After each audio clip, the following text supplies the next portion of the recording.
Hello future tech leaders, I'm Sindhuja. Based on my own experience, I know that learning the right skills can shape our future. What if I say learning was as thrilled as the tech world itself?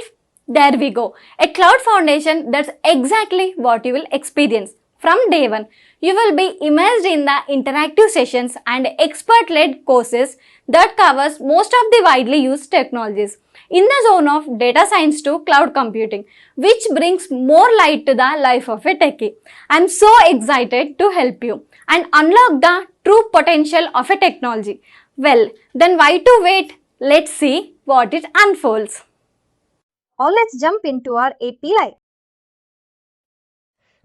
There are certain tools, certain prerequisites that we have to complete before we start with the API call.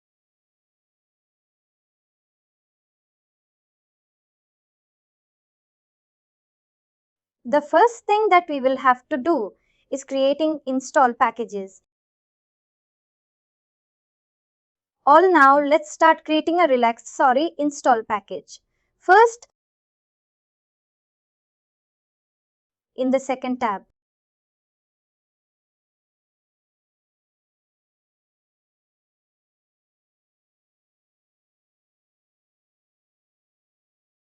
Under the apps, we have the install packages. Here we can create the packages. We will talk about why this package is required.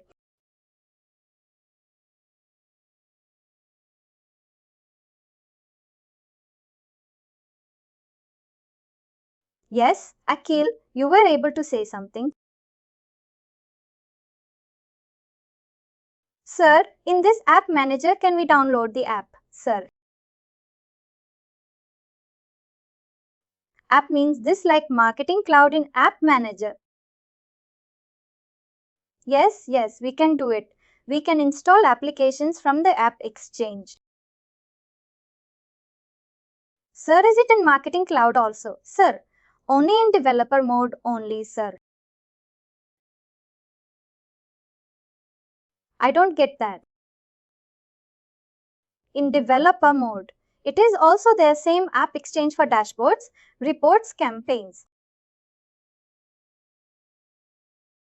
They also this like Analytical Studio, some of the things. You mean in Sales Cloud? There is Sales Dashboard there now, sir. Process Builder? Yes, I understand. We have them in the Sales Cloud. And it's the same concept here as well. We have App Exchange. We can find the application. In this Marketing Cloud, you can after this class. Is it there for a developer and another the admin also? Sir. For this one after Marketing Cloud. Only Marketing Cloud only, sir. This class is only for the Marketing Cloud Akhil. We don't focus on the Sales Cloud or Service Cloud. This is purely on Marketing Cloud. Sir, how many types of Salesforces are there, sir? Types. There are plenty of products, Akhil. That majorly now, which is quite popular from Salesforces, is Sales Cloud Service, Cloud, Community Cloud, Marketing, Cloud Finance, Cloud, Health Cloud. There are plenty of them.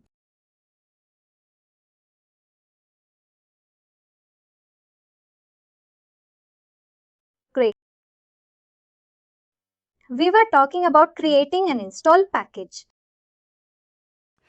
This install packages is something that we will have to create it whenever we have to create the credentials for the third-party system to connect into a system that when we need this install packages.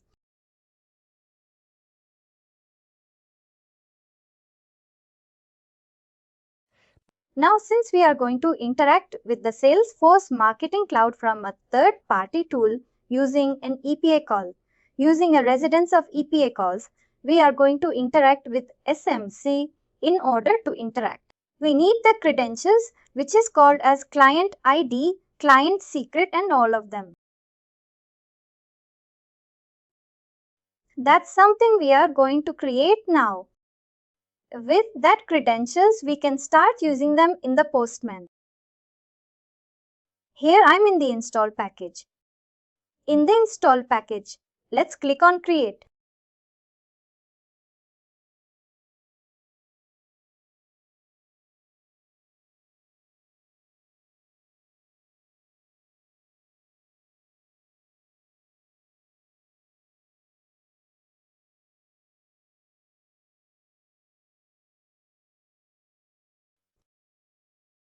I just gave a random name here. Once we create this package, they are the type status source code package, ID, JWB, JSON, web token, signing secrets, and all of these information are created automatically by default.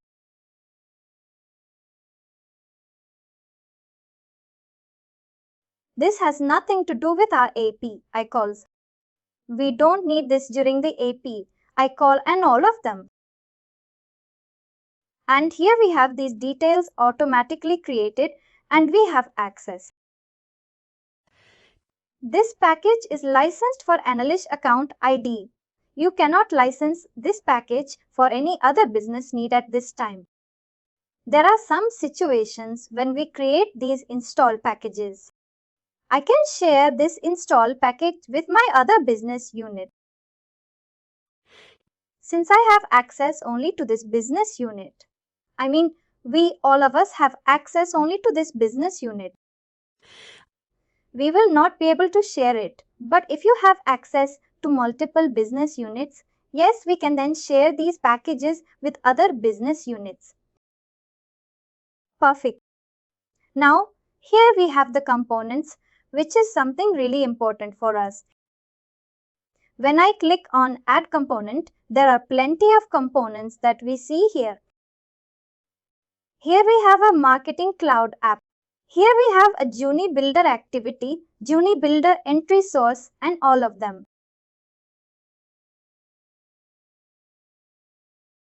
Each and everything works in exactly the same way,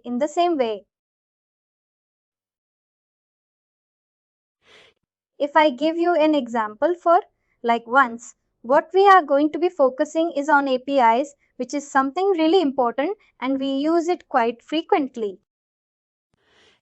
Top of the line APIs, we use only the server to server 95% of the time we use only this. We don't use the web app or public app and all of them. If I give you an example, probably in one of this component type, custom content, blog and all of them. Suppose if I just pick up this Juni Builder entry source, we have a data extension as entry source. We have a Salesforce data as an entry source. We have an even API, I call inbound chat. We have plenty of entry sources.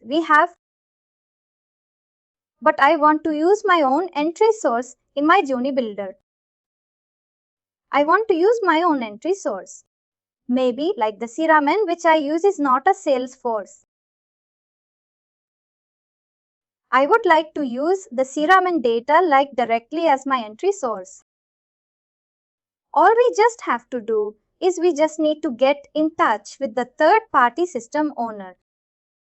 And we have to ask them to create the subdomain for the particular tool. The subdomain is something that we cannot create. This is something that the third-party system owner has to create it. Suppose if I just click on next, here we have a name, description, endpoint, URL. This domain is the URL which will allow us to connect to the third-party CRM. Now let me give you a best example here. In case if I have to start accessing my Facebook account or Instagram account, what's our initial step? I need the URL for it, OFacebook.com. And that is my endpoint URL. It's not something which, if I have the URL, I can just directly start using my CRM here.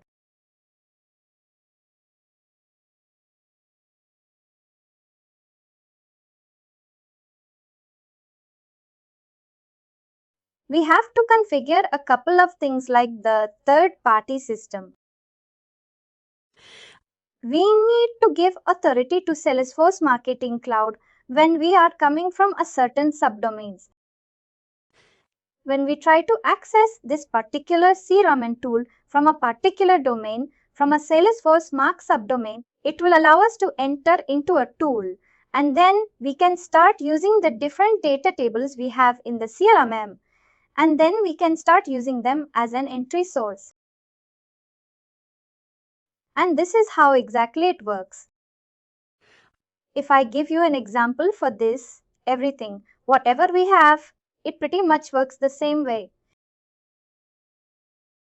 We need a subdomain. We can also call it as an endpoint. That's something that we needed. Here is a custom content block. In case if you like to create your own custom content block, here we have the name, description and endpoint URL. Here if I say Google description, Google or Google coin.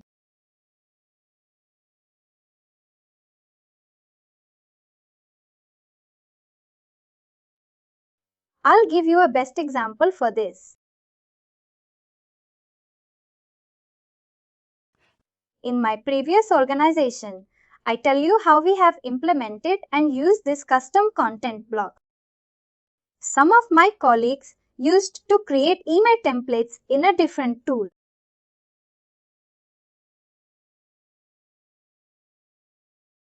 And they save all the templates in that tool. Whenever they have to send out the email from Marketing Cloud, they just log into that tool and copy that entire HTML and paste it in an email template.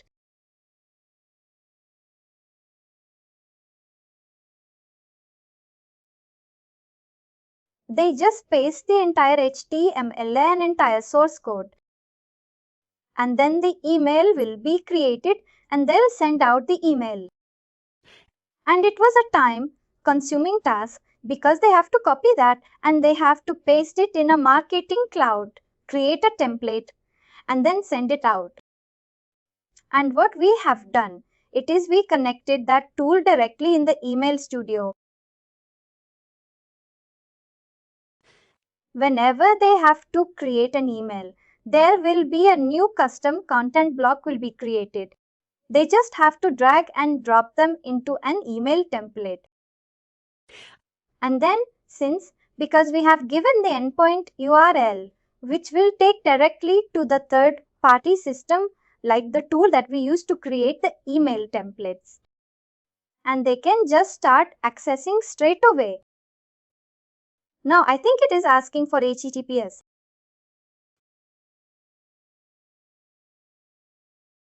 Now simply, I've just given more a googly count.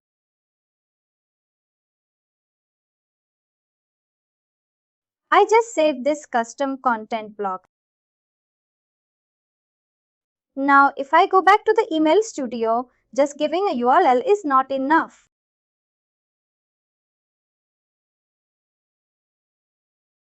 We need to do a little bit of configuration, but it's not our responsibility. This is something that the third-party system of an owner has to do it, where he or she simply has to give access to the certain tool, certain subdomains. As a Marketing Cloud, we will be trying to get access to this particular tool from a certain domain. They just have to configure. It will allow us to access the tool successfully.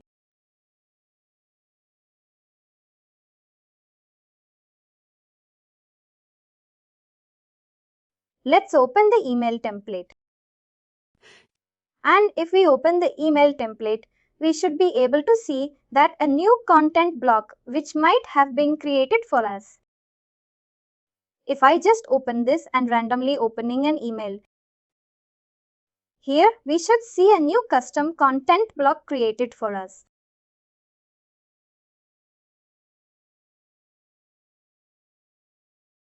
I can see this content block here.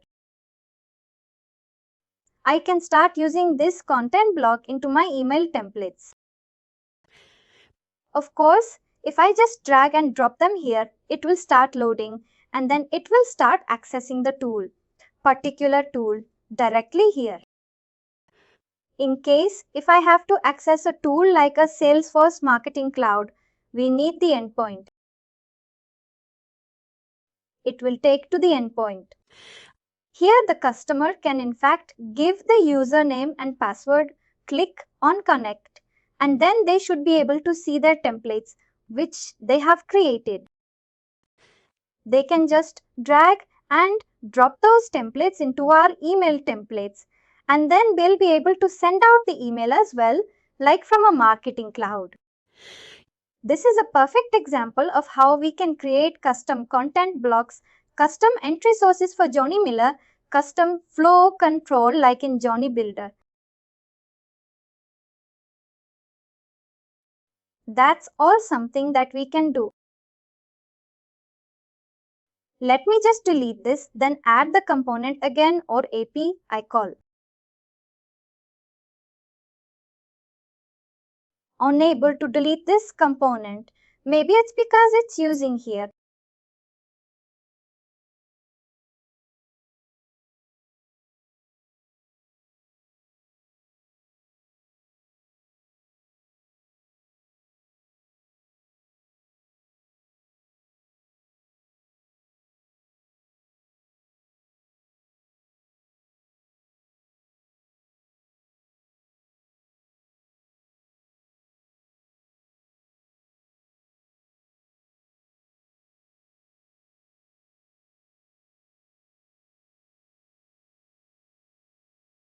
I think the one which I have created is this.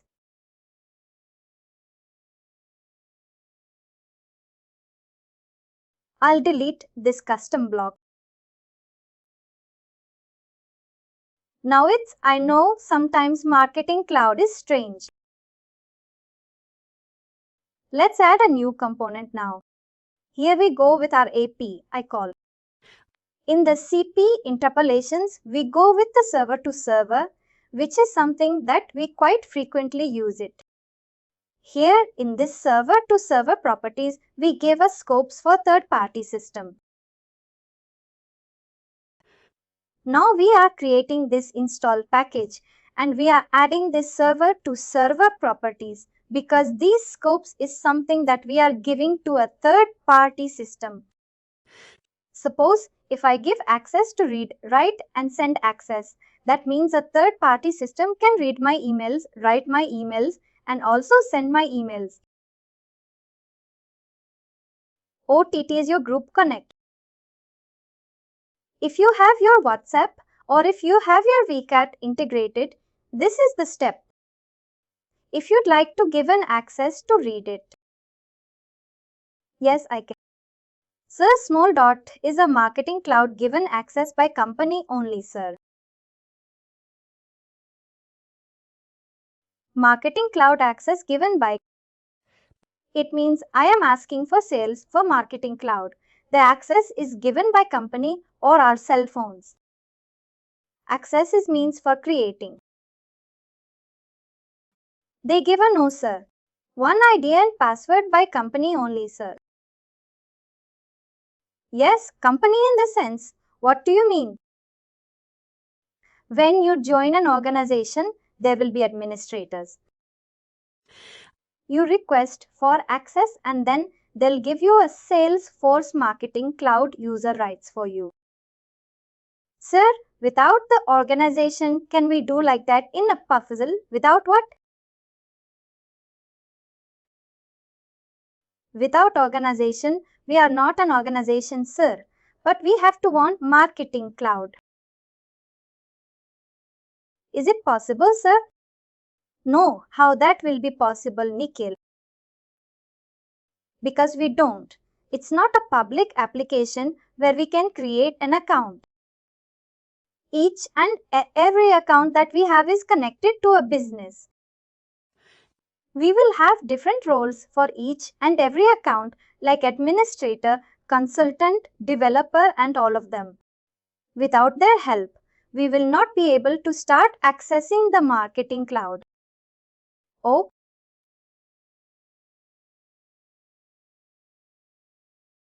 now we have these scopes for push SMS, social web, and all of them.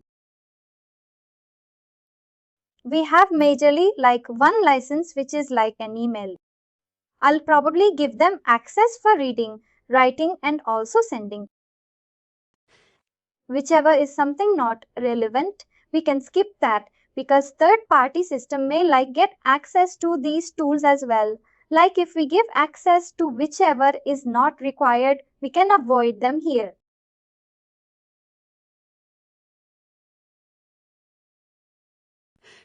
And assets, yes, for sending out the email.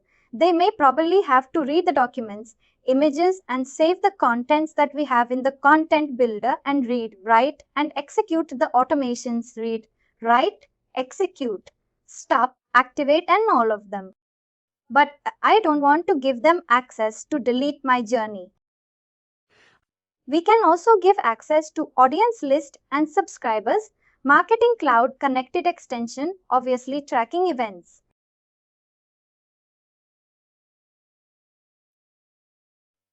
And the rest of them like we don't need it. This is for like event notification, have mobile deep link provisioning, and all of them just not required. One tip here, whichever is something that is required for third-party system, we can usually consult with the third-party system owner and we can come up with a solution what all the tools they may need access.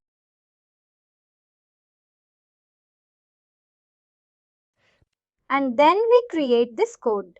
We usually don't give access for them to like all the channels, all of them definitely. Whichever is required, we give them access and that's it. Let's save this. When I save these properties, it will wait the credentials.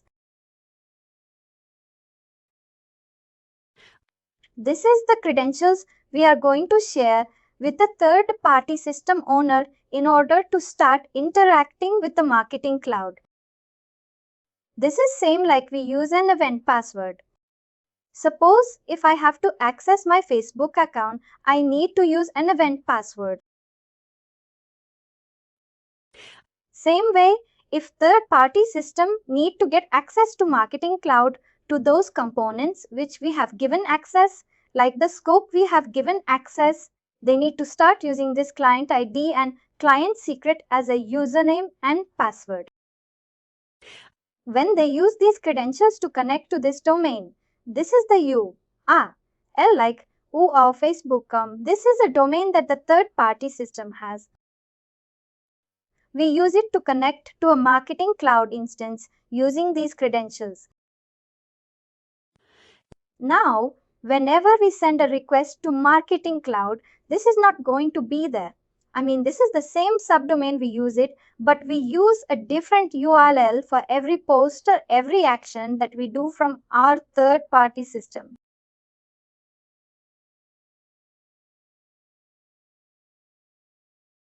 We do it through a URL we posted.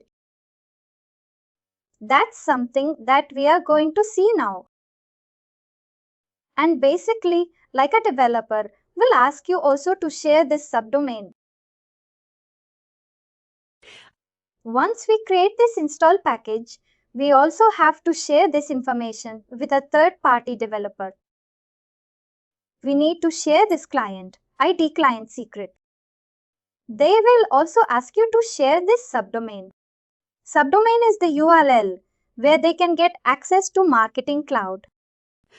For Marketing Cloud, for your Marketing Cloud instance, this is a subdomain which starts from EMCTTQ. This is the entire thing is a subdomain, but what we need is only this part which is important for us. EMC22 starting from MC22 TTQ is what we need.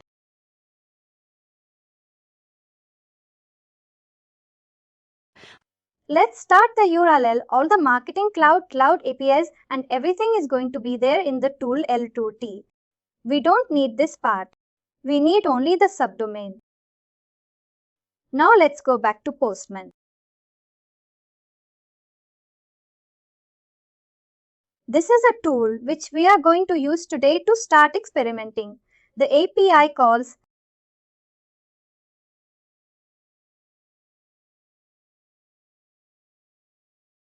Let's open this application.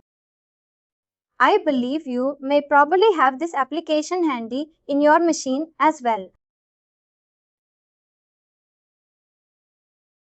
Now, first thing, what I will do is just probably delete these packages.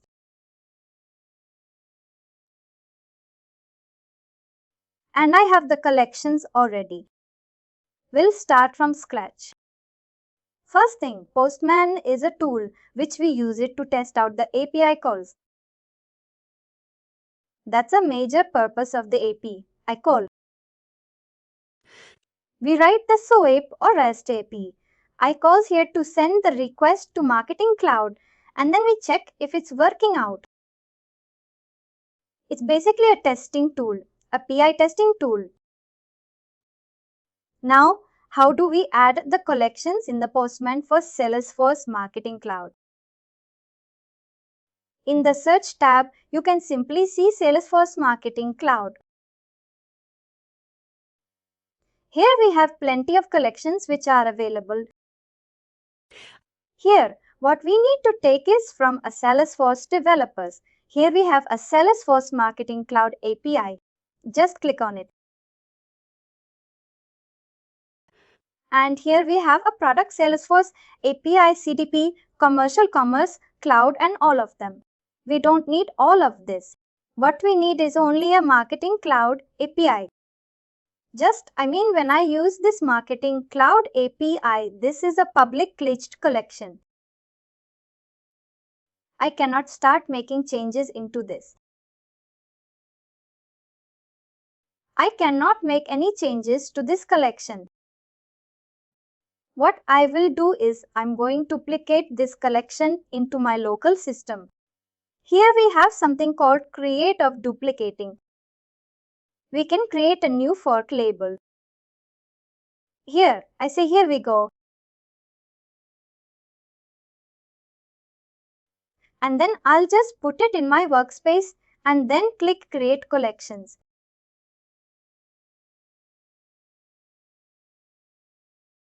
Now it should be duplicated into my local machine.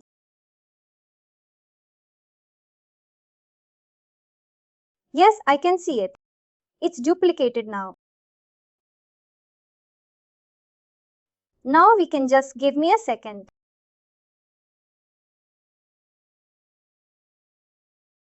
Perfect. Now the collections are duplicated or we can start using them. Here if I open, we have our REST and PPI. For using a REST, we have plenty of use cases. We will not cover all of these. We will cover only the few. And same, it goes for SOAP as well. Firstly, we need to give the potentials.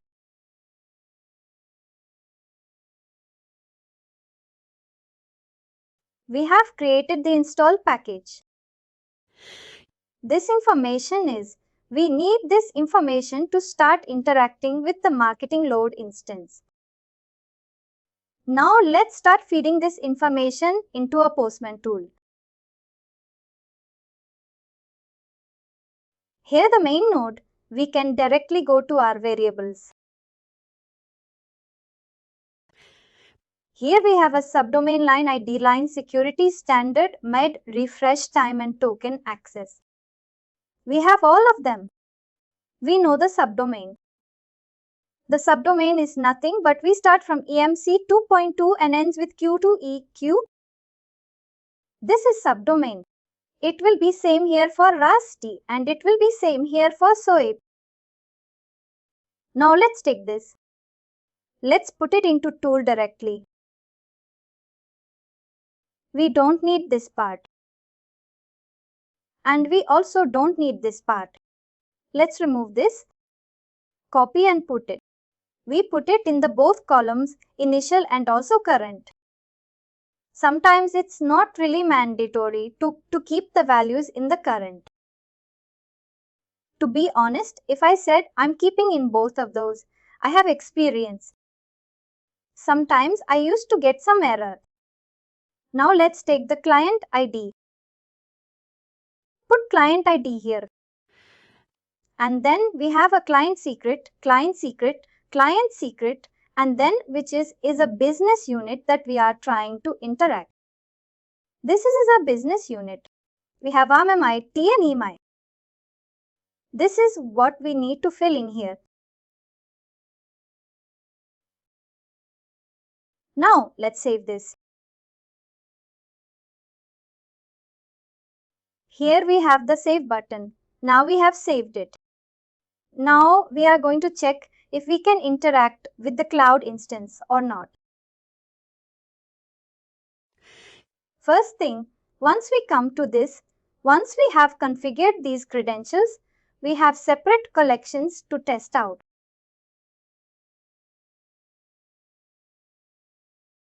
We can interact with the Marketing Cloud. When I go to path, here we have a request SFMC token. Using these collections, we can send the request to SFMC to create the token's FMC token.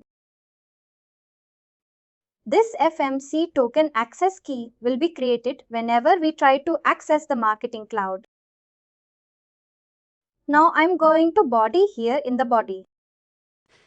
Here we have the grant type and credentials, client ID secret and MITs will be taken from the top node.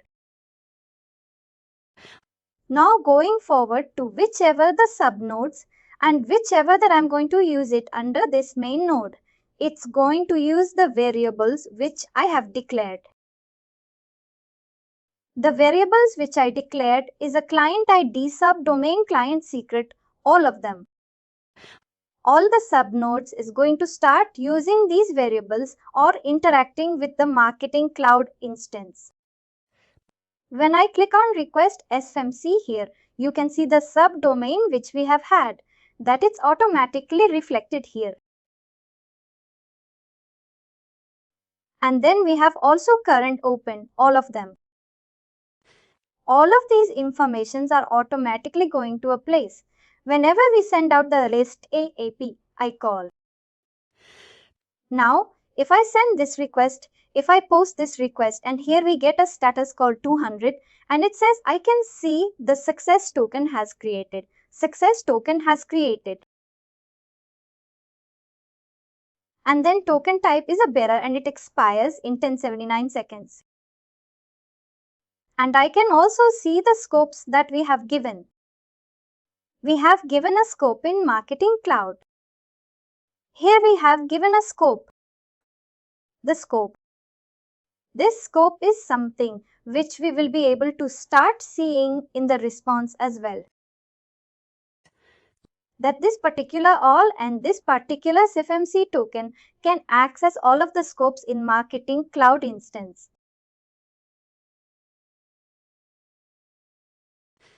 This is kind of information that we can start using these credentials for the next procedure. Here we have the token. This is something really important. This token needs to be created whenever we interact with the Marketing Cloud, and this also expires. And in general, API call SFMC will be keep on reading a newest access token every time.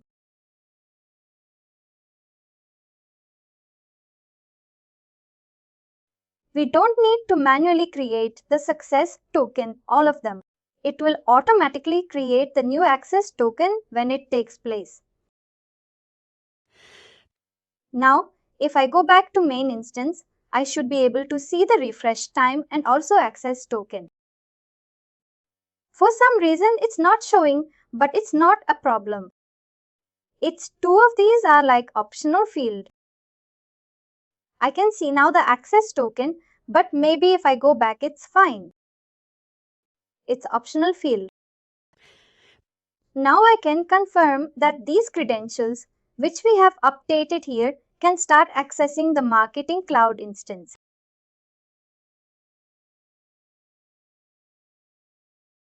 Now let's proceed forward with the next example.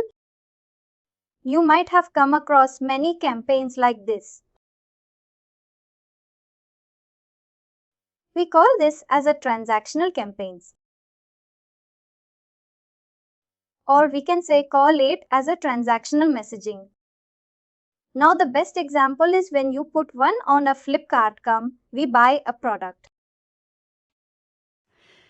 As soon as we buy a product, we get SMS and message saying that thank you for purchasing the product. It happens in a real time. As soon as we purchase, we get the SMS communication. This is a one use case.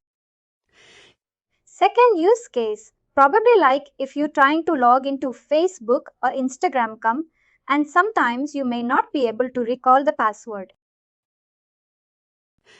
And then you click on reset password, which will send you a link to reset your password to your email. And these also called as a transactional messaging.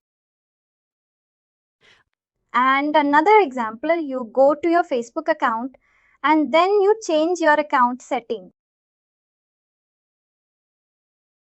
There you change your primary email address or primary phone number and all of them. In that time also, Facebook will send a notification to your email address saying that your primary email address has been changed. Your phone number has been changed. This is based on user behavior which will be taken to the customers. When a customer purchases, when a customer resets the password, these are all of the use cases for transactional sending. That's something that we are going to set up. This transactional sending is going to be live. We keep on running for hours. When customer is sent a contact information, they will get these communications, which will be through the API calls, which is something that we are going to configure now. The first thing, in order to set up this triggered campaign, we need two things. One, we need a data extension. Whenever we send the API call, it has to be stored in a data extension.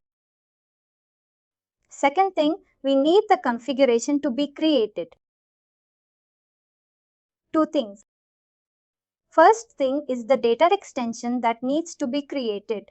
That's where the customers which we push from API call is going to be stored. Second thing, the configuration. Now let's create the data extension first. Let's go to data extension. We cannot use a normal standard data extension. We have to create a data extension using the template.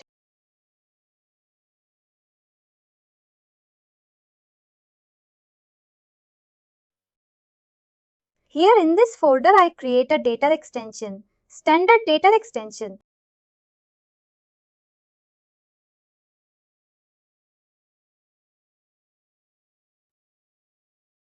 But here we have to use the create method as a template. In the template, we have to pick up the triggers and data extension. All this is something that we have to use it for sure.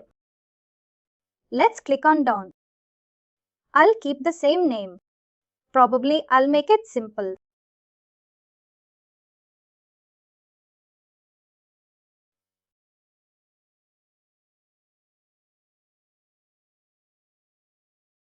And please make sure this data extension is assignable. Otherwise, we won't be able to use this data extension at the time of API call. But I'll keep this data extension off.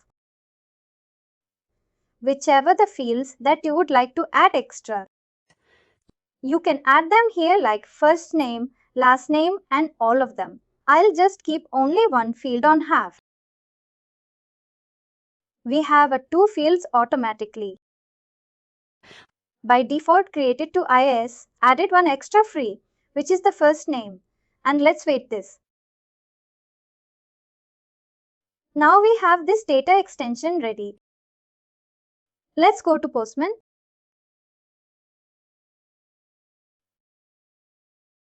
Before this, we also have to wait the configuration. When I go to interaction, here we have a trigger sense. And I can see this trigger.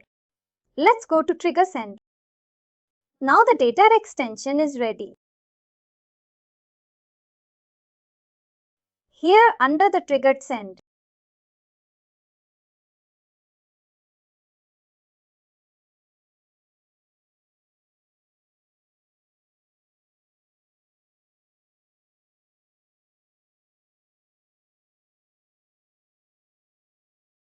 let's create a new triggered send from scratch.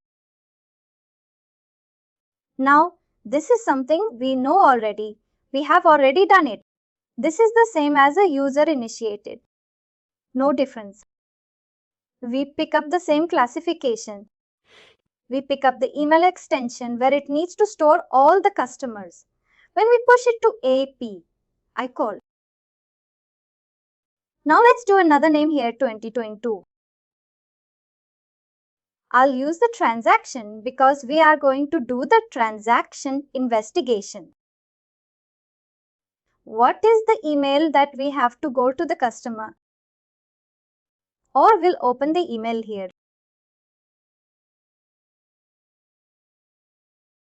I'll just pick up the email which I have created before.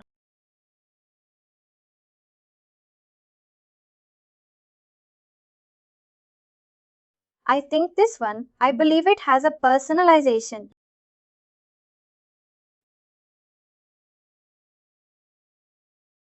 I'll use this email. It does not have a personalization. Because it does not have any subject and all of them will be throwing error. Even this may be throwing error because we have some personalization here. Anyway, fine. We'll try it out. The email is picked up. Here same user initiated. Also, we do the same thing. We pick up the same classification. We pick up the email. And then we set up this subscriber management now.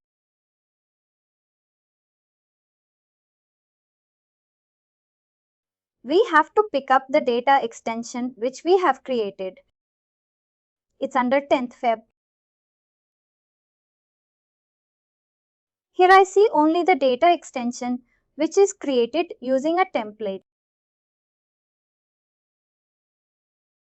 Normal data extension, that is something it won't reflect here. This is a common mistake that most of the SOC experts would do it. They create a normal data extension. They try to send the data the way we call it. We need to create this data extension. And then same way, like when we send out an email, through this data extension where it need to be updated. Is it all subscribers or is it any of the list? And now it should also add to the existing list and also update the existing customers if they are already there. That's what we do here. And we start on the same suppression list, exclusion list and all of them. This is pretty much we are aware of the rewrite. 10th row thing and all of them. Now let's save this to get sent. This is a configuration. This is a two-step that we have to do it for Marketing Cloud. As a Marketing Cloud expert, this is only two-step. We will do it. But now we are going to also see from a developer perspective. If you are a Marketing Cloud expert, and this is the two steps that you have to do it. And after this, the job is done. But we also do a little more extra and then see how the developer will be able to send the data from other party system. All great. This API 2022 Cricket Send is created. Now let's make this active. Let's click on Start.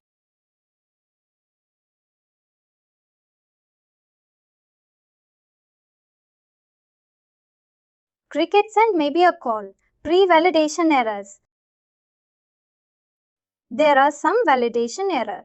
What that means seems to be that I have some post analyzations in the email.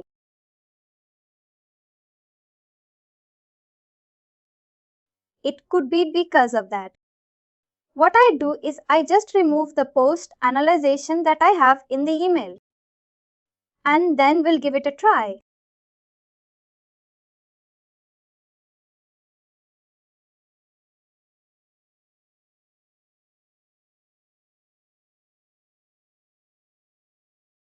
This is an email which I have used it. It could be because I have this percentage.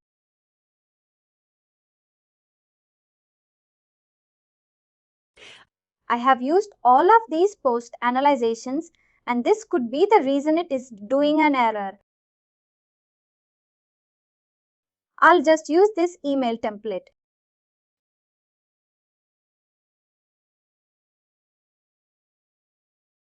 Someone has weighted this template. Probably I'll just use this.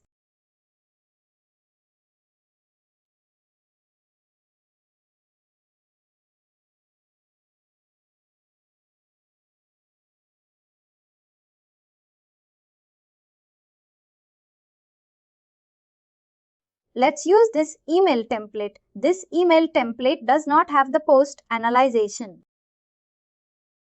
We have only 3 fields in the extension: subscriber, key email address, and first name. There are only 3 fields. If the post analyzation does not, if it's beyond these 3 fields, then it'll be throwing an error. That's what had happened for us. Let's go back to Cricut Send. And let's change this email template, and then we will activate it. It should work out for us.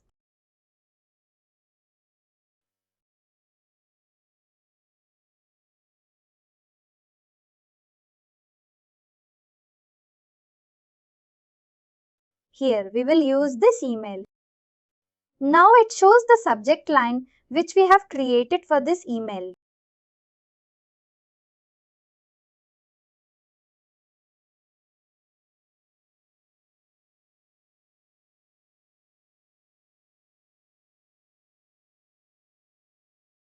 Then validation errors. I think let's do one thing. I create a new Cricut send line.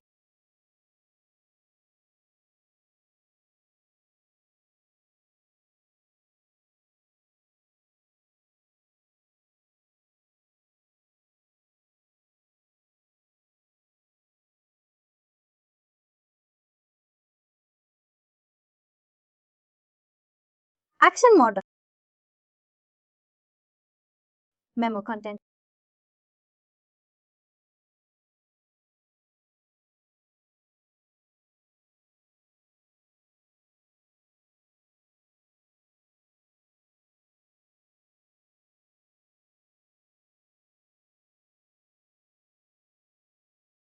Extend.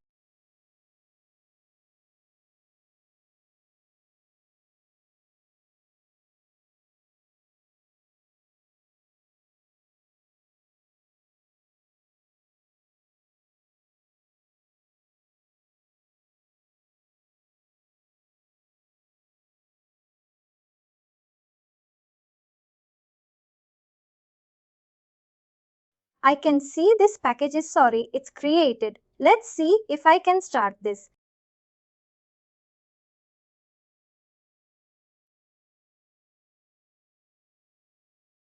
Invalidation errors.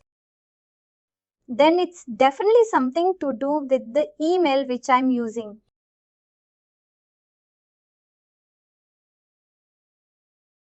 Let me create one simple email without any personalizations. I'll create a new email template for this patch. I just have to make sure that I don't use any personalization. Even if I use it, it should be like I use all of these attributes which we have in the data extension.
Let's save this.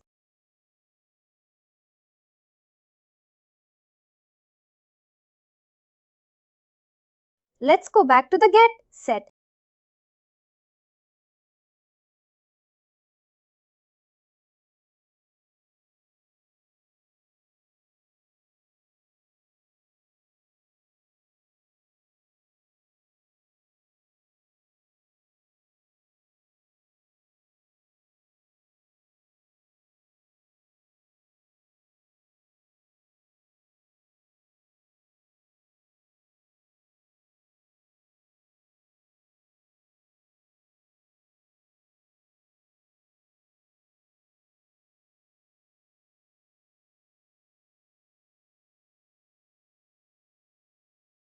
I'll use this one and I'll just click on save.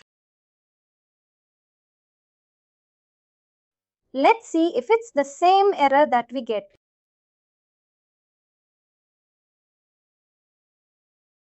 It has been updated. Let's just quickly confirm if it's using the same email. Perfect.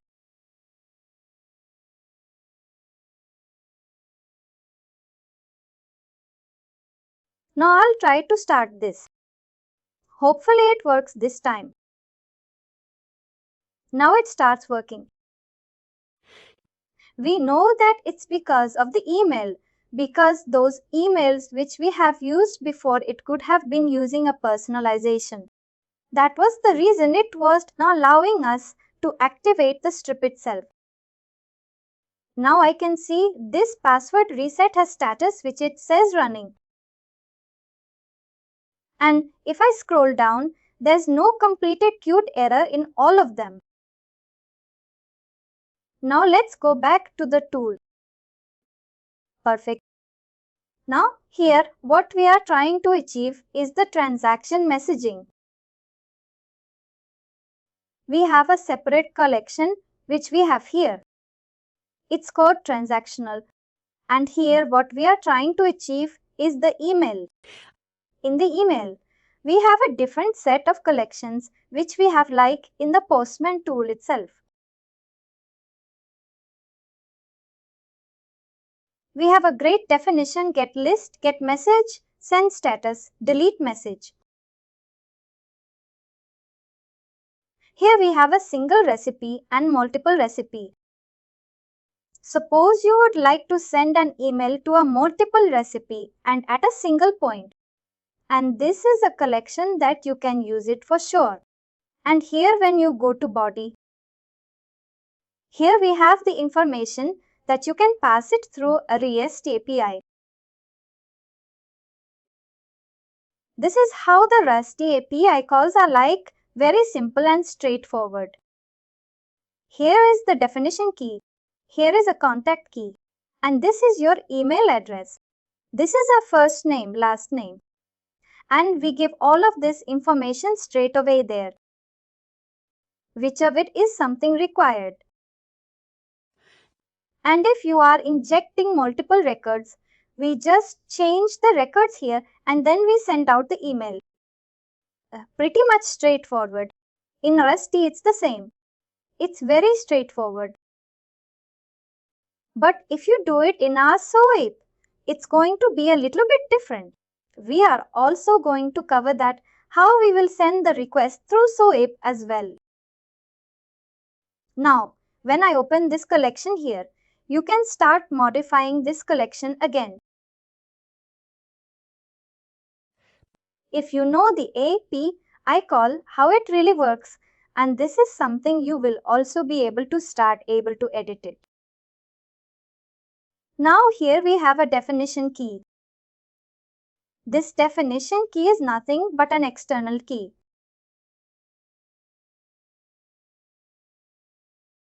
I need to build a system where I have to create an email.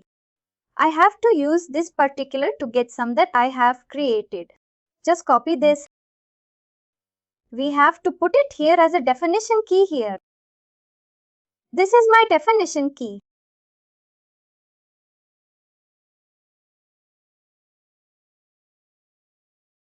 Recipient who should get my email. This is a contact key. We know contact key is nothing but the sub-level key. And who is nothing but the email address. We don't need this message key.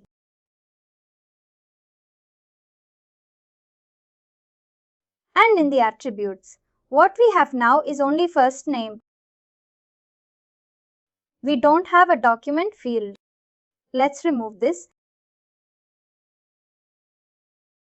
When we remove it, we also don't need this command. Let's remove this also. Same thing. We have to do it for this contact. This is another user we are pushing to our API call. We don't need this. What is the message key? Yes. What is the message key means? Another field in the data extension. No, there are some cases like this, message key. This will create the GUI. The guide is nothing but the unique identification for every messages that we send. In that situation, this unique ID will need to be stored and we need to create this a field in the data extension. That's why we don't need them. Perfect. Here, we don't need this field. Suppose if the data extension which we have created in the cloud, we have only a subscriber key, we have email address, variable first name. There are some cases where you may need more fields like last name. You may need the mobile number. Sometimes we also have to send SMS communication. We need all of these fields. Whichever the fields that you need, you have a great field in the data extension. Please make sure that you have all of these fields in an API call. If the field is required, if it's a primary field, that means it should have a value. And if I try to send out some empty values, my API call will start failing because it's a mandatory field. It's quite a field in the data extension. Now let's go back. Let's create some dummy records here.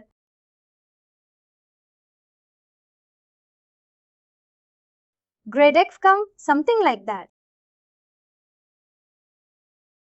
This is my contact key. The thing is this contact, these two addresses need to be available. Otherwise, you'll be throwing errors.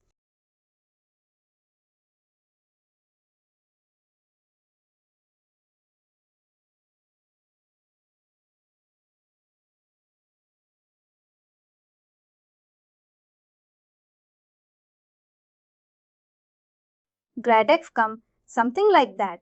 Usually the contact key we keep is like this. Something like this. It's up to us on how you would like to keep it, like a random, or we just have to make sure it's like some random unique contact key.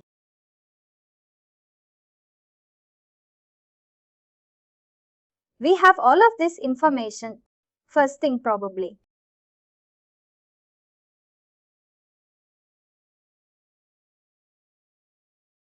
We don't need this field. I'll remove it. Grad XCOM, something like that.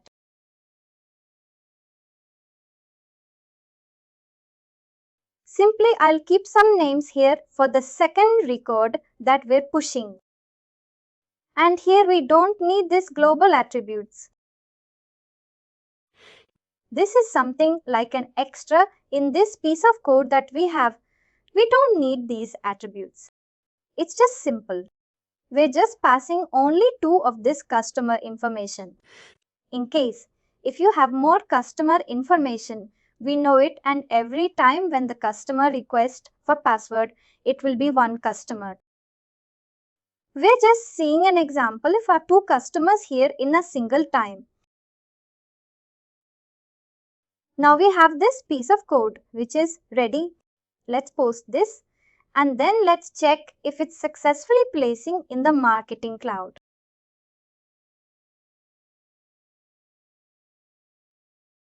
It says that means it's a bad. It's not completed it. And let's see what is the error code. It says you team on runtime in value of triggers and definition not enabled for the suit. Let's try to resend this. There's definitely something wrong with the script that we have triggered.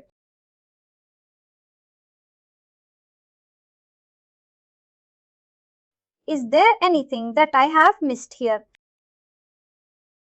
Name all good.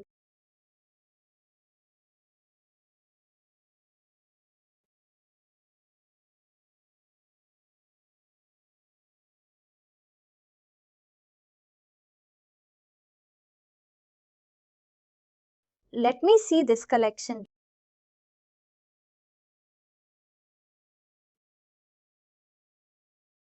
We have come out here, and all of them, that's all good. Contact key, we have the tools, we have the attributes.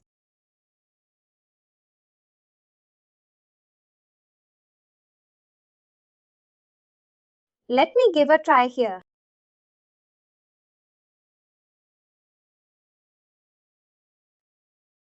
Let's do this. Contact key. The tool needs to match exactly. Email address are just 2. Google email address. Who is the email address? This is by default. We keep it here for subscriber key and email address. Absolutely doesn't need to be like exactly how we have it. It extension. This will be taken as a subscriber key and this will be taken as an email address. One thing that we have to customize this, the first name, last name and all of that. We have already done it. I believe the first name. Let me also check. If I have a first name exactly same way, because that also. Any address for us.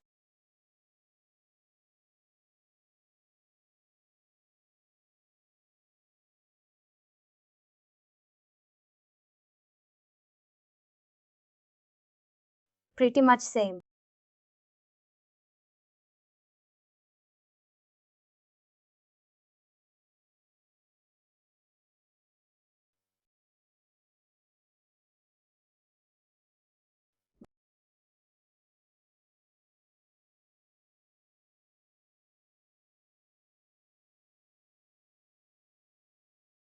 Let's give it a try from here. The definition key is this.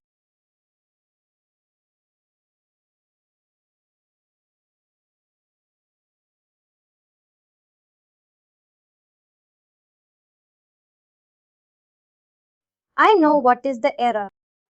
What is the mistake that I have? It doesn't have it here.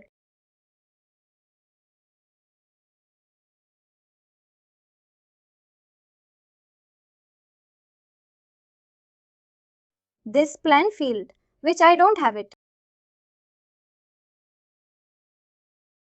Let me give a try with this. it's sending the request.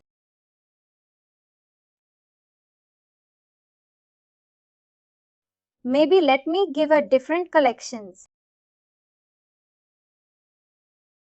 I think I'm doing it wrong. This collections is something I can use it for journey building. I think I've done a mistake. I've used the wrong IAP collection. All will come to this collections. We use this collections here. Instead of this collection, I use this collection. This also gets sent. Both of them are not to get sent, but this is from the email studio. And I've got a good set. This one is from the sorry. This transactional messaging is from the journey builder.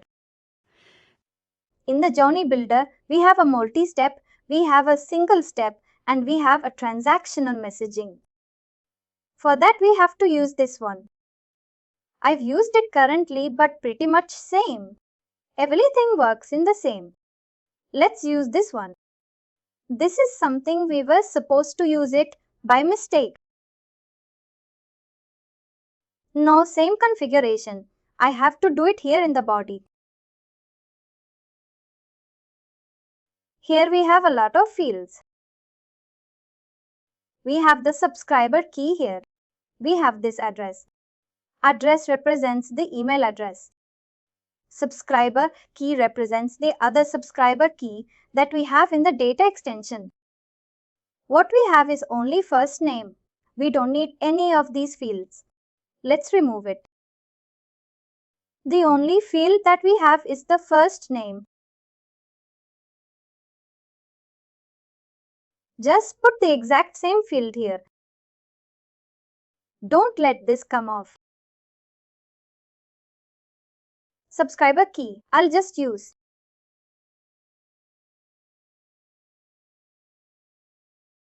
Some unique subscriber key here. An email address.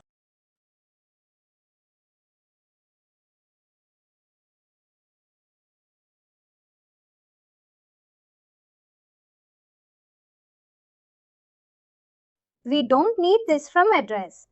From address is basically like a record. From where this is nothing but the sender profile. But we have already picked up the sender profile. In the transactional configuration, which we have done it, we have already picked up the transactional sent classification. We don't need this part. I remove this one field. This is something not required for us because we already use the transactional classification here.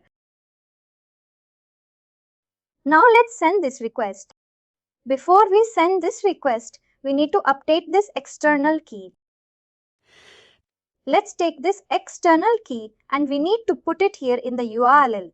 We have to replace this part. Now this API call is going to trigger these customers using this definition key. Let's send this. Now I can see a request saying accepted. The recipient. It will always create the recipient's an ID. Using this, we will also be able to check the status of the message. And here it says errors and the message also says queued. Now let's take this in case. If you like to check if the message status, the status of the message, if it's been delivered or something like that. You can copy this recipient ID. Then there you have a separate collection for it. You go to body and then here in the body.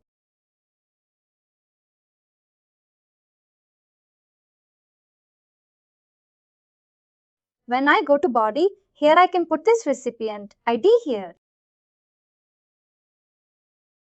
And then let's click this external key that needs to be replaced here.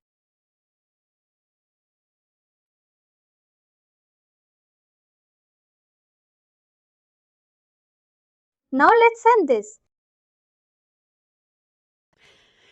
Now I can say this 200 status is and the recipient ID which we had triggered. It says the status is queued. Now, if I come back to Marketing Cloud, I should see one customer in a queue status.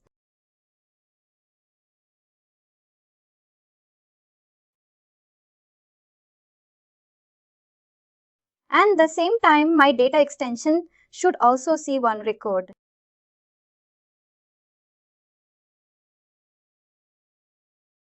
I can see one record has been created. If I go to records, this is the subscriber key, this is the email address, and this is the first name. And if I go to transactional here, I should see one customer in the queue status. Yes, I can see them. Within a couple of minutes, it will become completed. Marketing Cloud will not immediately get an email with the customer.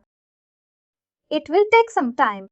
It works in a transactional which has to be worked in a real time. If that's it just for the initial phase, it will be like a queued and then you trigger an email. But in the real time, we don't usually see any difference. It will just send out the email in real time. Perfect. This is how we have this queue of one customer. And this one customer will get this email with a link to reset the password. This is how we can start using them through the EAP configuration.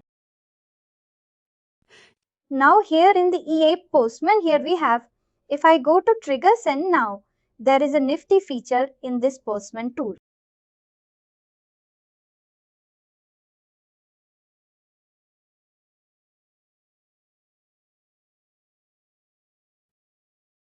It will create the code snippet for all the languages. If I go here, we have a code snippet. Suppose let's imagine that your website probably might have been created using different languages. It may be a PHP, it may be JavaScript, it may be C#, it may be HTTP. It may be any of the script that a developer might have used to create your landing page. Suppose, let's imagine that your landing page has been created using Node.js. When you pick up your particular language, it will create a piece of API automatically. This is one of the best nifty features that we have in Postman. Now you don't need to write a piece of script like in your landing page.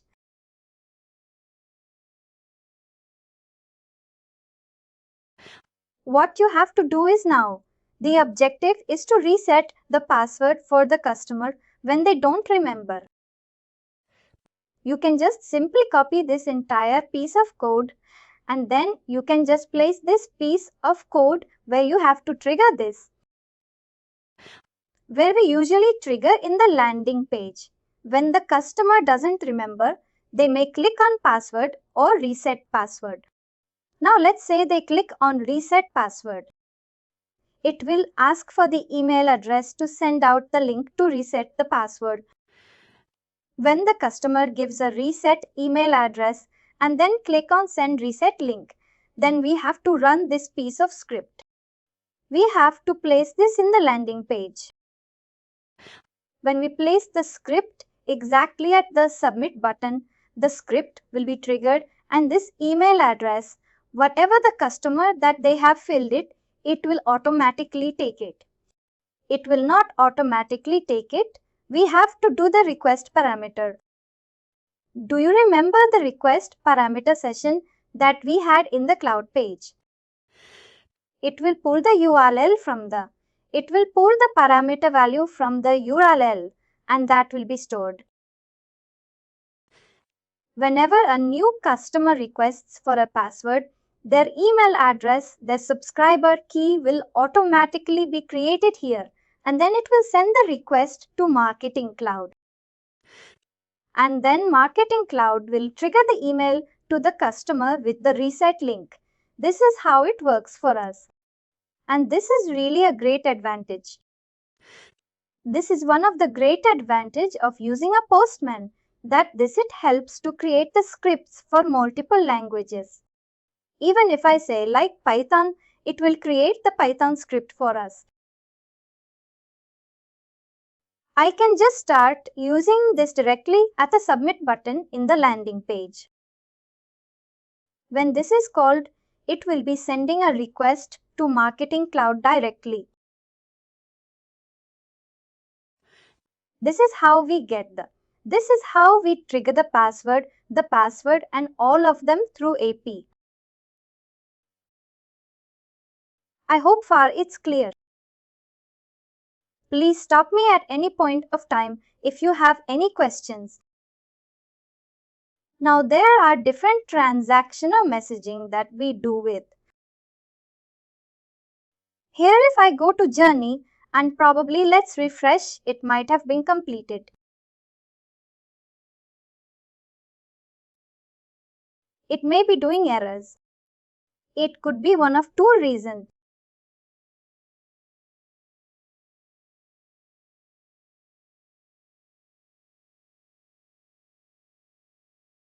Let's see if this is complete. There are not.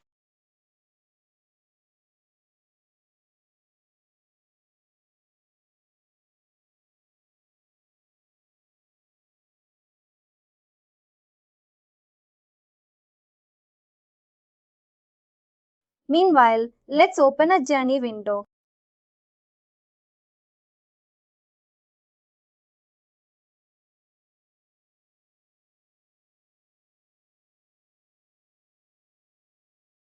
I will request you to give a try and see how it really works. This may be something really interesting for you to try it out also.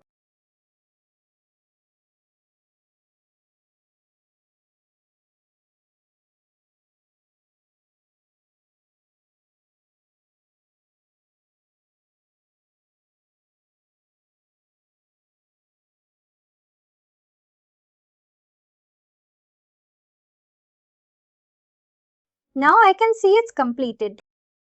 That means the customer has received the email to reset the password. It just probably takes some time for first email to trigger. But after that it will happen in real time. If it's coming through a landing page and all of them, this is how we set up this REST API I call. REST API calls are pretty much simple and straightforward, and it's very easy to write it. All when you compare it with SOAP. SOAP is something that we use. It's a well. And then we define all of these credentials in the API call. And then we create the properties and all of them. SOAP is something that we use it majorly, or all of this are transactional communication. All of them, because it has a lot of advantage. You can achieve the customization. That's something that you can do, like with SOAP and role addresses, something like advanced. But it's very easy to write, but there are some customization that we cannot achieve.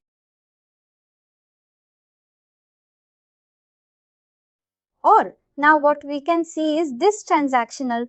This is also pretty much the same. It's a good send, whatever that, we have done it here. They are writing the emails also. This is also pretty much the same. You set up your email here in the API event. Here, when you click on it, it will ask you to create a definition key. This is a definition key that you need to give in the API I call. This definition key, and then we pick our data extension. This data extension has to be the one which you have created.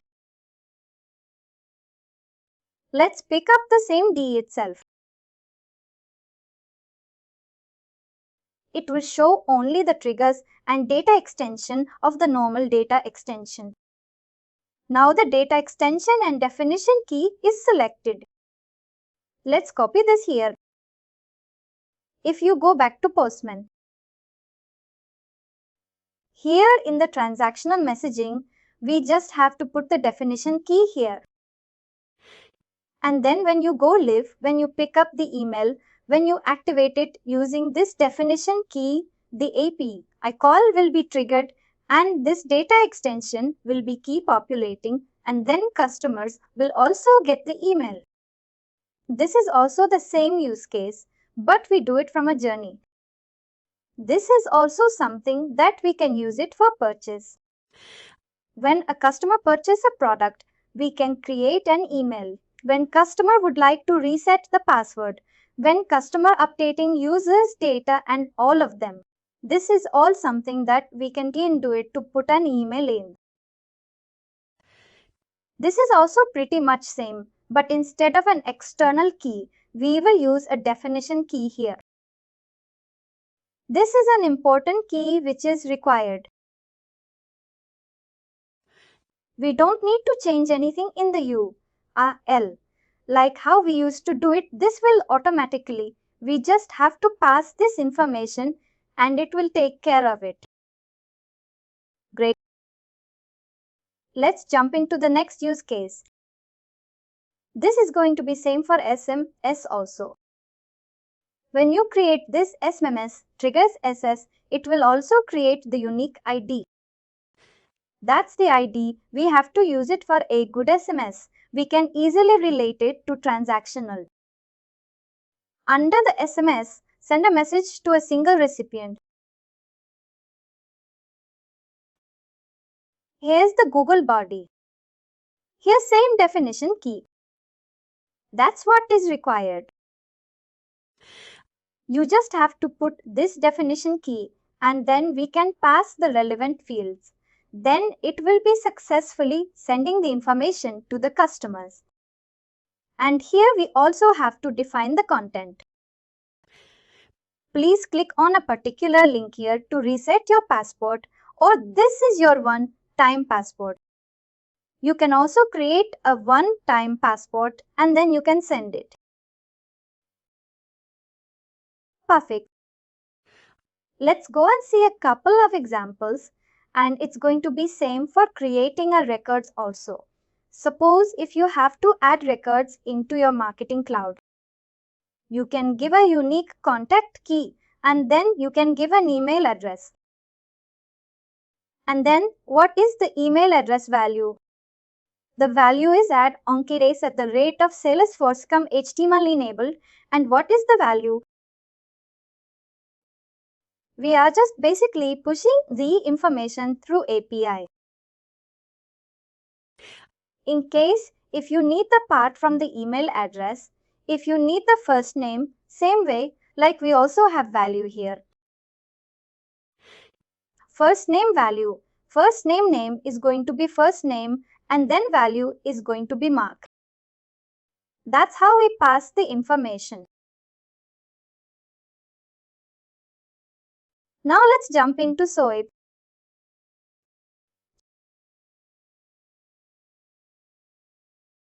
We have plenty of interesting concepts. But here it works a little bit slightly different because here we use the XML and also the credentials. Let's see an example of creating a data extension. First, let's go to body. Here, if you look at this, it looks a little more complicated than at least because it has the XML, this XML. Let's not talk about it. This is a different language. But basically this X and L will have all the A, P, I information which we will pass through here. Like if I just carefully look at here, we have a C. We are passing the HTTPS. It is taking the etcfp command which we have given and it is taking the access token which we have already created. And we are just basically taking the information which we would like to pass it along with the API call that we are passing through an XML. This part will be automatically created in the Postman. We don't need to worry about it. But something really important for us is this. You may see that it's really huge. It's simple, but when we just start looking at it, it's very simple. Here, what we are trying to do is creating a data extension. And what needs to be the customer key? Customer key is nothing but the external key that we have in the data extension. Some 16-digit digit. That's the one, the customer key. Suppose if I say something randomly, this is going to be my external key for the extension. This is going to be the name of the data extension. I'll probably say this is some data extension we are creating.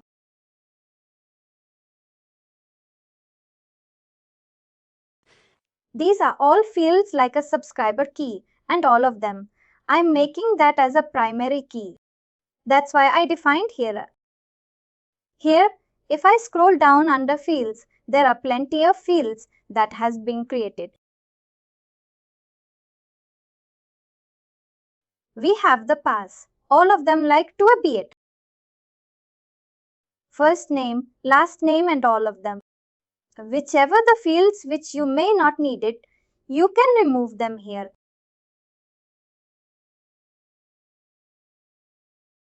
You can pass.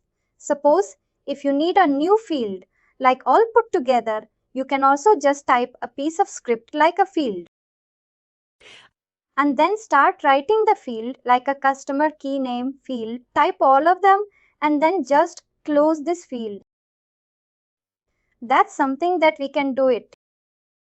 Now let's send the request to SFC to create this data extension with this external key.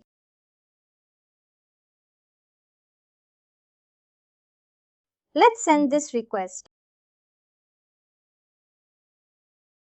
It says the state is 200. And if I look at this status here, it says data extension created. It should say data extension created. Data extension created status message and status 200 is like it's successful. Let's go back to Marketing Cloud and see if it's created the data extension.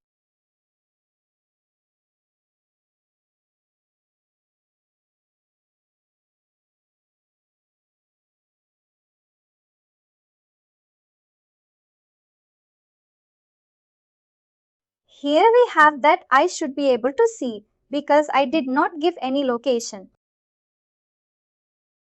Let me just shut them out. It's a date.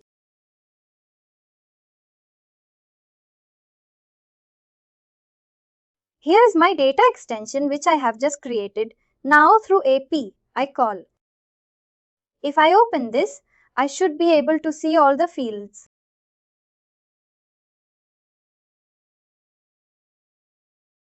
I can see all the fields which we have created from the API I call.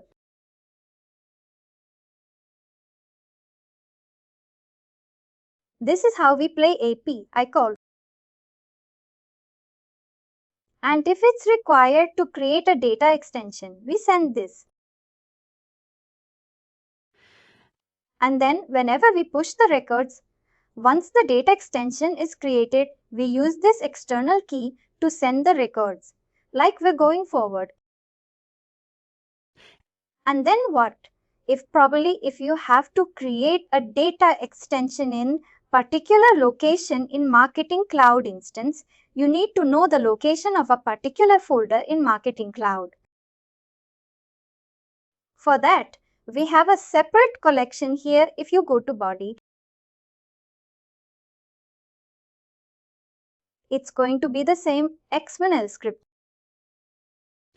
Here in case, if you like to pull, you would like to try to understand the location of a data extension.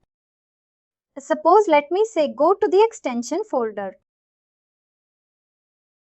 Here, this is a folder I would like to create a data extension. What I do is I copy this Let me open this.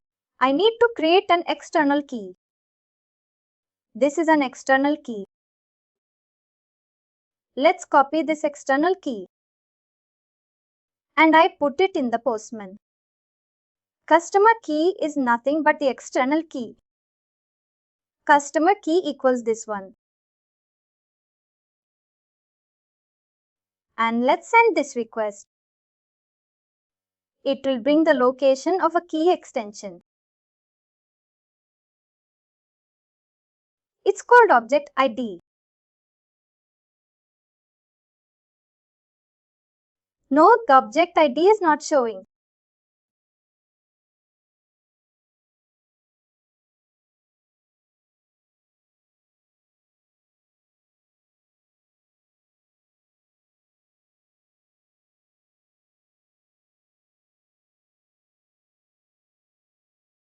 What is the API?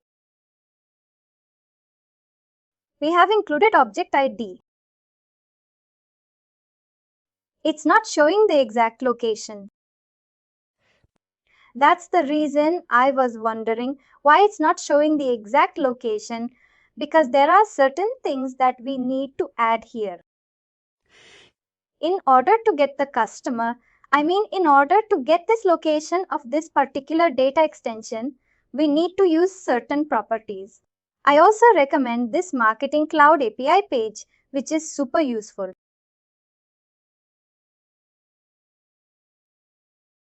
And this is something that we use. This is going to be like a Bible.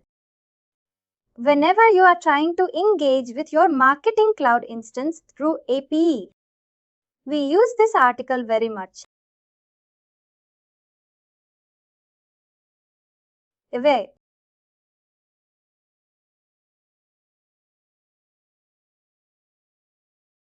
What are we trying to work on is on the data extension.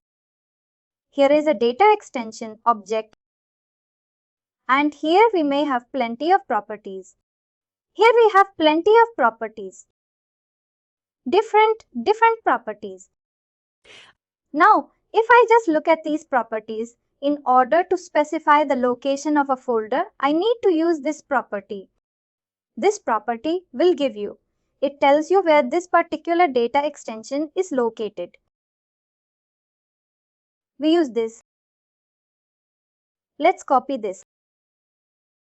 I am going to add this field property here in the software. I'll save properties and the ID, and I'll close these properties.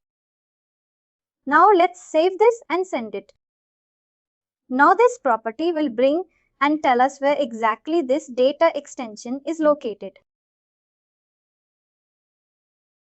This is a category. This was something which is missing before. Suppose if I have to, this is the number of this data extension where it's located in marketing flow. This is the location. For each and every location, it has a unique identification. That is this identification number. I can just simply copy this here and there and the ID. Suppose if I have to create a data extension in that particular folder, what I would say is I just put them here directly. I can add it simply here. I can add them. I'll just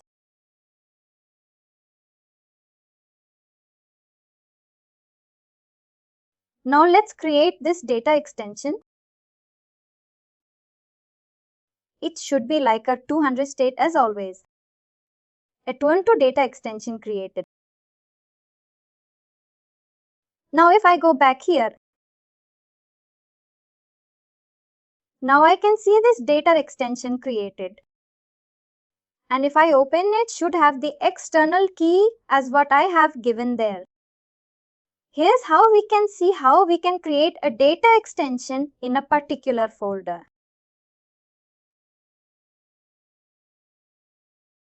Same way. I think it's pretty much simple and straightforward again. If you are updating or creating a data extension and all of them, we can definitely just use this. The piece of code slipper, and then you can just place it wherever that you have to call it in the landing page. And then it will definitely trigger this action. And then it will be able to create a data extension or update a data extension immediately.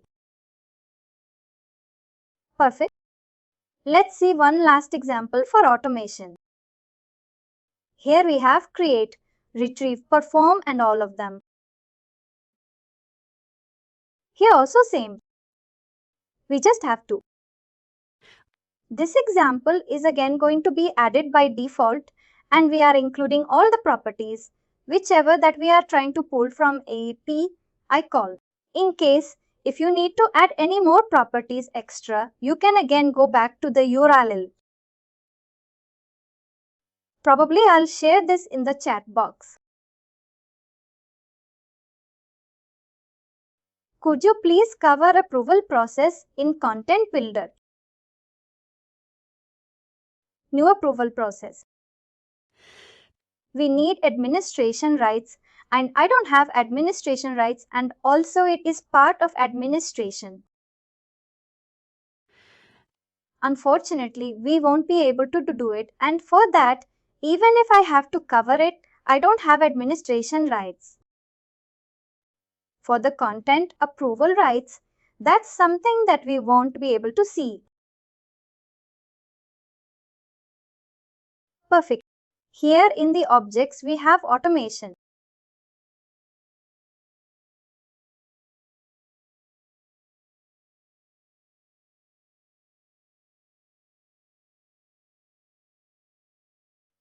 In the automation, there will be a lot of properties. We will start using these properties and will know more about these properties when we start pushing and creating an API call. There are some API calls. Sometimes we need the created date, sometimes we need this assertive property. That's when we keep adding these properties into an API call, and then we do it. We need to know what are the properties that we have in automation.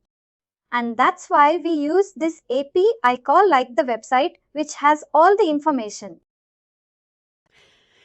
If I have to use this property, and what is the information it is going to retrieve from the API call? I have all the information. That's why we use this website very much whenever we're working on the API side of it. Here in Automation Studio, what's different? We have something called Program ID. This Program ID brings the value. This is some B. We did it for data extension. In order to find out the location of a particular data extension, we have to use a category ID. In the automation for Automation Studio, it's a program ID. We need also the fastest property here.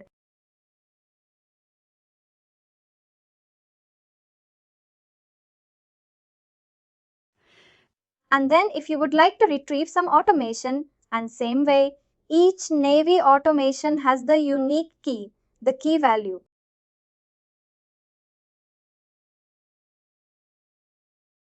That's what we have to take it and then pass on in the API call.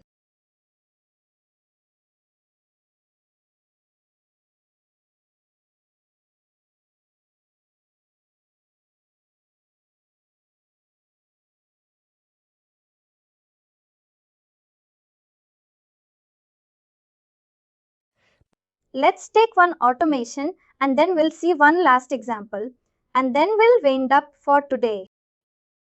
And then we'll take up a questions. And then in the next session, I think we won't be able to cover the app script and SES with the time that we have, because it's only like 45 minutes left. I'll just pick up anything randomly here, suppose. Probably I'll just take this one. I'm randomly taking something. When I open this automation, it has an external key. If I just copy this and put it here, its time of key equals this external key.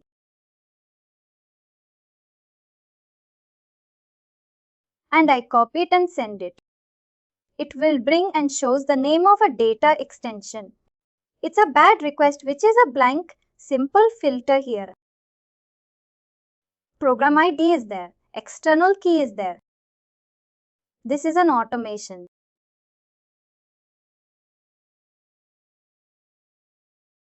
Let's send this. It's still throwing an error.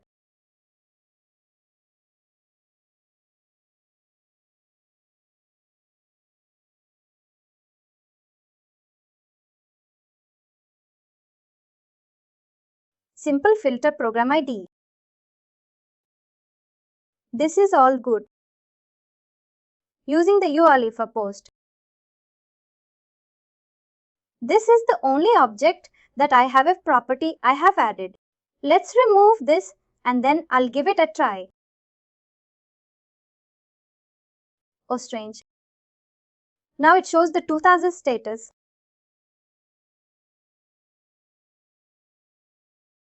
And it has brought the name of a data extension.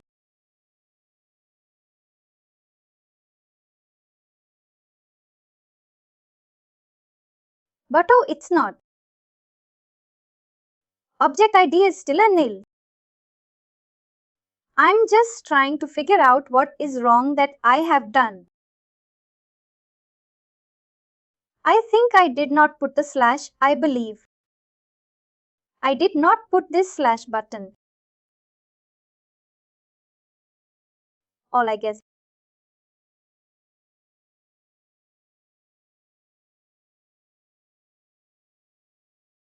I can see now 2000 status. I should have created the object ID. Object ID is nothing but it represents the location. Now it says it retrieved. Now suppose if you have to perform any automation, it's going to be the same procedure. I can go on to perform automation. Here in the body, I just have to give the particular name of the object ID here.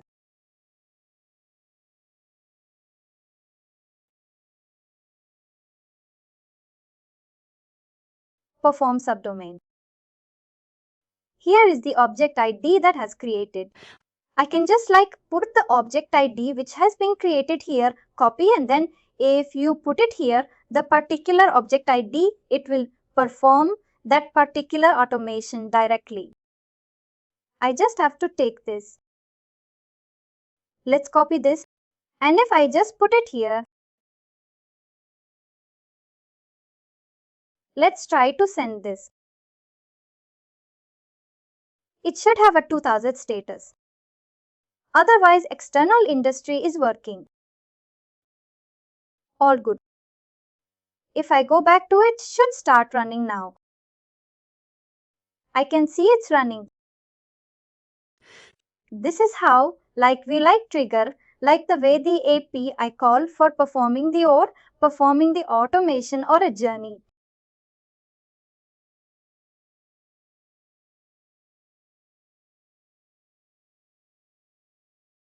It's going to be the same procedure. All we need is a very important thing is external key, because in each and every component that we have in the Marketing Cloud, it's going to work unique identification for it. It will have a unique external key.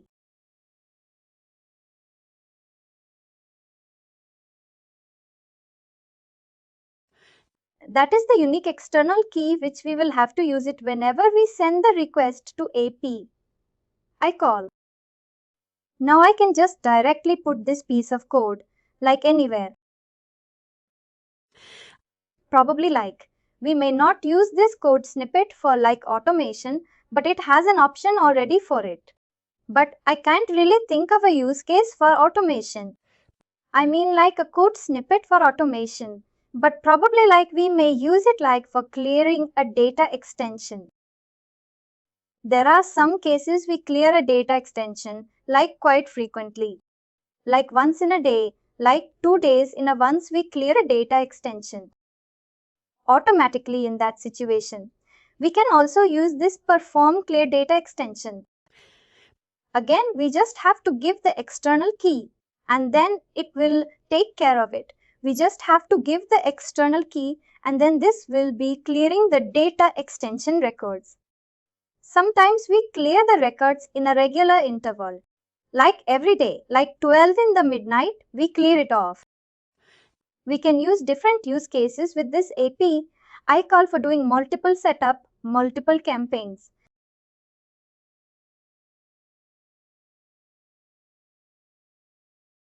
But what I would suggest is like this is a really important article. If you are probably like working on like a business unit use cases and for API call. Obviously, like we need to look at these properties, what we have here. And we may need to use it. Some cases like you may have to create a data extension exactly like a business unit. I cannot like just add the clear data extension. We need the business unit ID.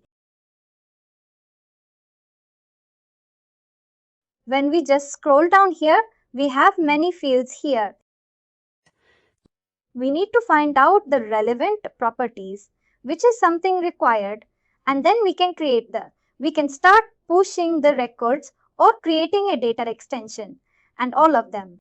Like using the properties which we have for this business unit. We need to go through each and everything. We'll be able to find out some unique identification for business unit using that we can pass. We can add just one property and then it will create only the particular data in the particular business unit and in that location. We need to. This is something that I usually also share it with the developer. I mean, this is something that it's not that we always do it. It's whatever that we have done now. It's a part of a job that a developer does it. But we don't usually work on it like on a Postman and all of them. We never work on it like in Salesforce Cloud until unless if you're a hardcore developer. Otherwise, this is something which is probably not required. If you are playing a role as a consultant or a campaign specialist or administrator, the process will be stopped when you have created installed packages. And we just share the information with the third-party system owner. After that, we won't just like work on like any other steps that we have followed in the Postman.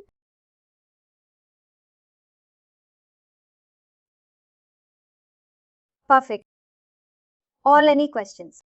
That's it for my side. On the API side, I'll leave this. In order to add this collection into your Postman account, just search this and then you should be able to find it. And then you can just like replicate this into your local machine and then you can start using this for sure. I guess say you mentioned about auto suppression. This auto suppression, there are multiple ways. We can do it through API call or we can do it through SJS where it will fetch the records.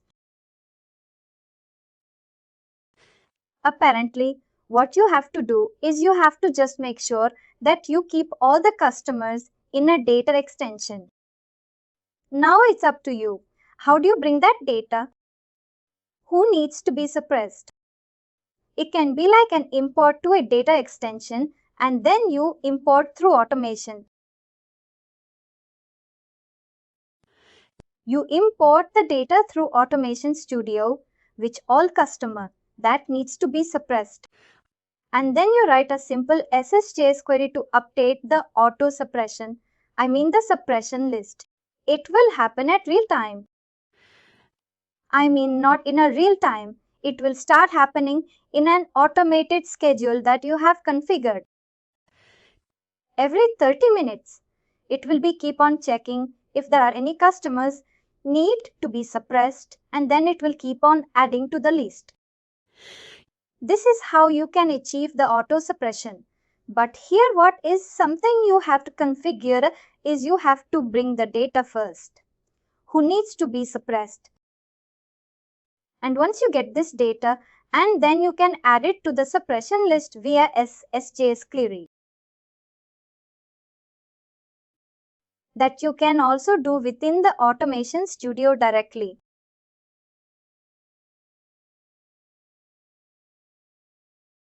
And even you can use a SQL.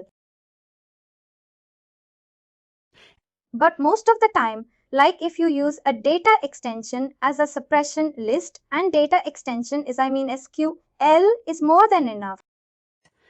But if you use the suppression list that you have created, then we need to use SSJS.